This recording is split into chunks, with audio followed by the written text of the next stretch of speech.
years dog-wise on the roof of this cheese house I saw each night. A hound crouched inside me, a hound's eyes looking. Gods, I think my teeth have sharpened with the grinding like fangs. And the time has been sharpening and grinding to this point. I'm waiting. I must forget, live, but I cannot forget. Agamemnon's father, Atreus, invited Thyestes, my father, to a feast of fresh meat slain and cooked.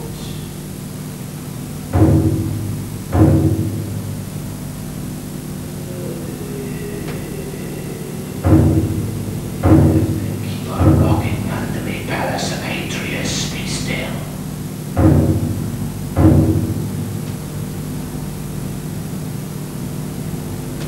Agamemnon's father, Atreus, served Thyestes, my father, to a feast of his own babies, slain and cooked.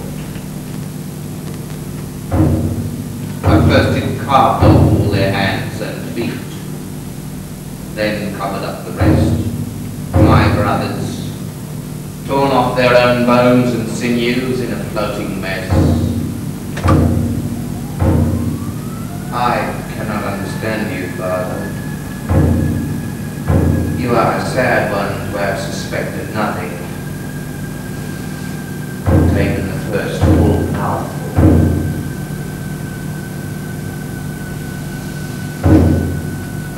And they were staring. They were watching. And cursed have done this. I am cursed that I imagine you. This black swallowing force.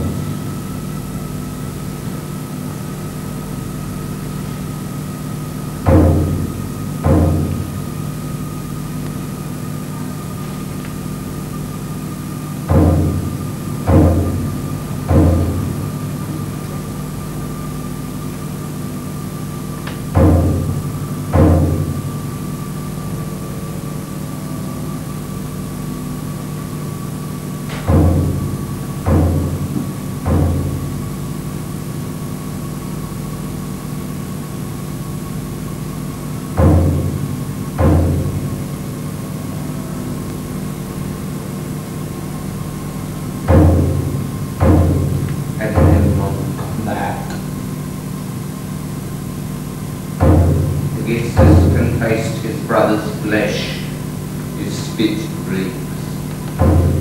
Aeschylus is his father, insane with his children hanging from his head. And you are Atreus. And what are you cooking in Troy? What feast of babies all these years is gorged on every day? Come back! I cannot stop believing that my hate is bending time to breaking point and that somehow my tortured will is causing change. This has gone on too long.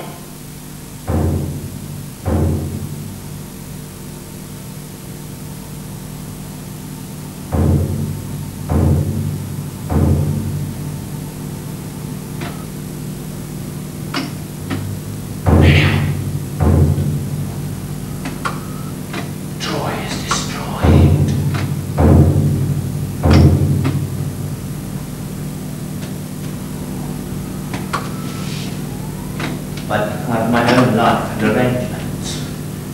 And Clytemnestra now is... No, I will not say. Strange. Now the flame glows that I am waiting for, I feel afraid.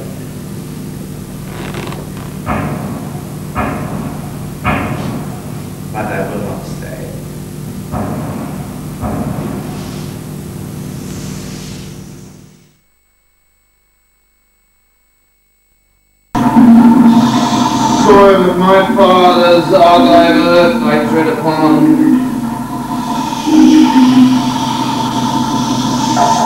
From daylight of the 10th year I have come back to you.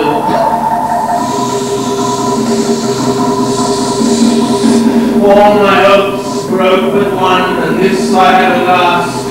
I never could have dared to dream that I might die in Argos, and be buried here in this beloved soil.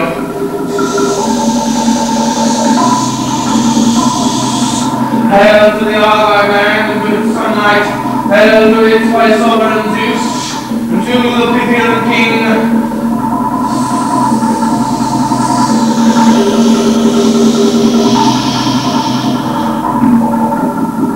May you no longer shower your arrows on our heads. Hail and be glad, herald of the Achaean host. I am happy I no longer ask the gods for death. Did passion for your country so strip bare your heart? So that the tears grow in my eyes for happiness. You are taken by that sickness then that brings delight. How I cannot deal with such words until I understand. Struck with desire for those who loved as much again. In our country longed for us, as we for home. So that I sighed out of the darkness of my heart.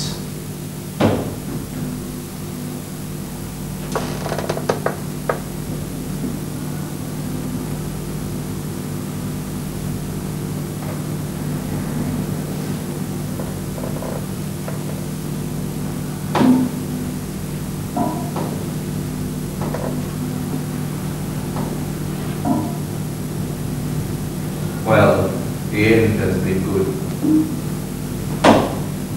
We are not gods who can live time through forever without pain. When I have to tell of the gruesome work done, the cramped sea quarters, the foul beds, the nights exposed, the power of day's disposal did we not scream in our fixed place. The shore, the Oresteia with us and grew. We lay against the ramparts of our enemies, and from the sky and from the ground the body's vapours came to soak our clothes and fill our hair with lice. Or if I were to tell of winter time when all birds died, the snows of Ida fixed our entrails. Then the rains came down to drown us in the gored mud, or summer heat, when in the lazy noon the dead fell levelled asleep under a windless sky. And pestilent.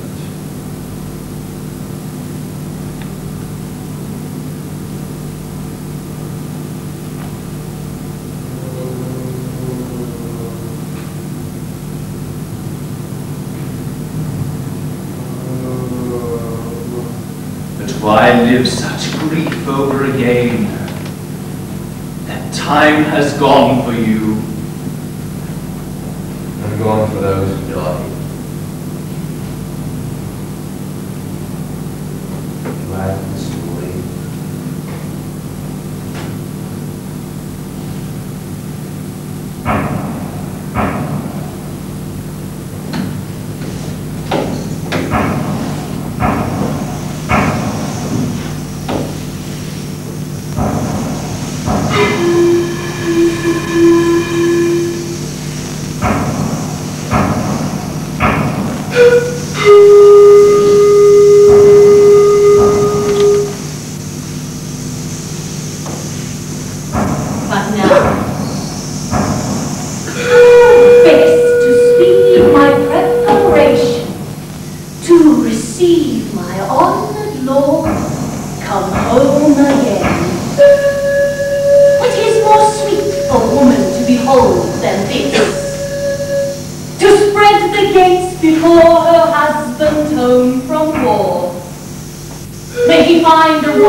strange boast.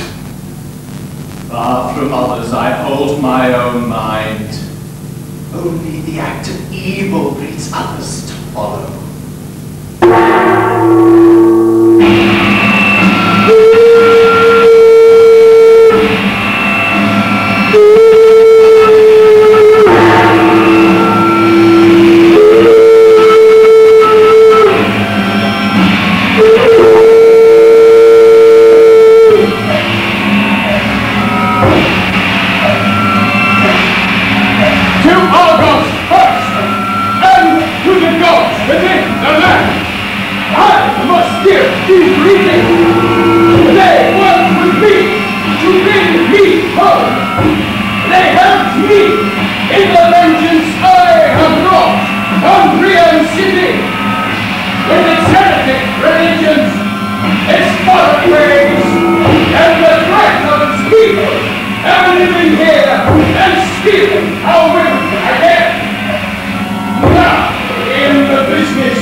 Try in woman's ways to make me delicate.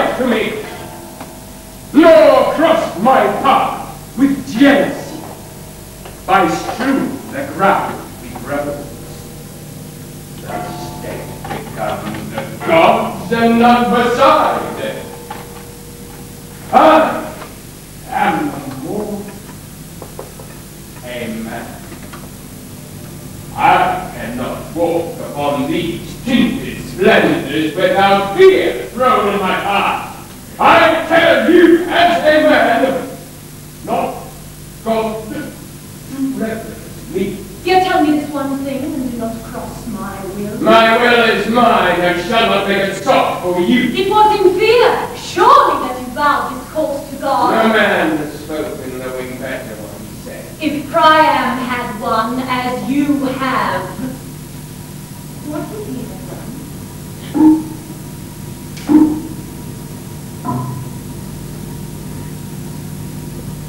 I well believe he might have walked on tapestry. Be not ashamed before the bitterness of men. The people know that their voice is great strength. Yet, he who goes unenvied shall not be admired. Surely this lust for conflict is not womanlike. Yes, for the mighty even, the way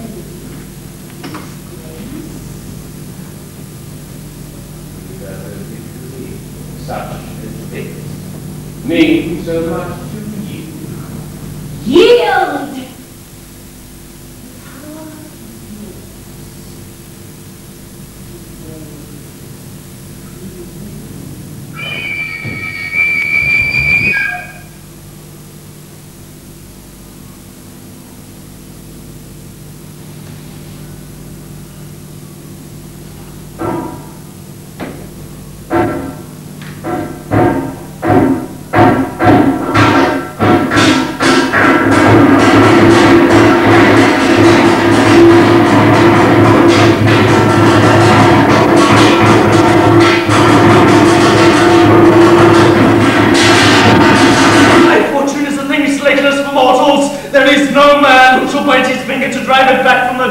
And speak the words, come no longer.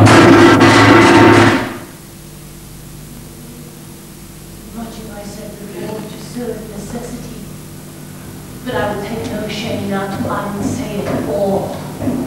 How else could I, arming hate against hateful men, disguised in seeming tenderness, fence high the nets of ruin beyond the overleaping? Thus to me the conflict born of ancient bitterness is not a thing new thought upon, but on deep in time. I stand now where I struck him down, the thing is done. Thus have I wrought, and I will not deny it now, that he might not escape nor beat aside his death. As fishermen cast their huge circling nets, I spread deadly abundance of rich robes and caught him fast. I struck him twice, and two great cries of agony he buckled the knees and fell. When he was down, I struck him the third blow in thanks and reverence to Zeus, the lord of dead men underneath the ground. Thus he went down, and the life struggled out of him. And as he died, he spat at me with the dark red and violent driven rain of bitter-savoured blood. To make me glad as God, and stand among the showers of God in glory at the birth time of the buds. These being the facts, be glad it would be your pleasure. But for me, glory. How can you speak this way? That man is Agamemnon, my husband, he is dead. The work of this right hand, and that is that. You have passed away, you have cut away. You shall go homeless now, crushed with men's bitterness. Yet not upon this dead man you would not cross him once when he slaughtered like a victim his own child.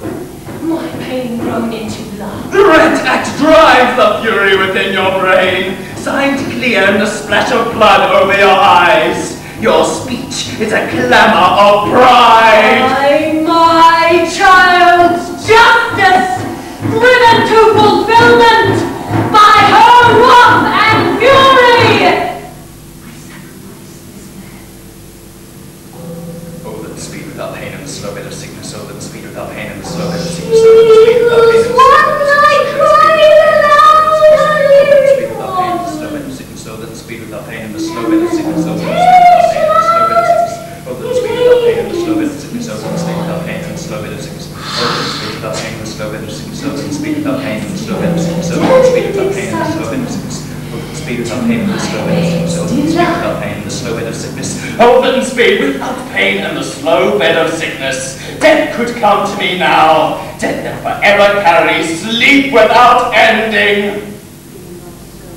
Standing above the corpse, obscene as a carrion crow, she sings a crippled song and is proud. Can you claim I have done this? What man shall testify your hands are clean of this murder? Did he not first of all in this house wreak death by treachery? Oh, let the speed without pain and the slow bit of sickness. Oh, let the speed without pain and the slow bit of sickness. No, but mine. It's a game that he dealt with. Even as he has suffered. My earth, why did you not fold me under before ever I saw this man lie dead, fenced by the tub in silver? Who shall bury him? Who shall mourn him?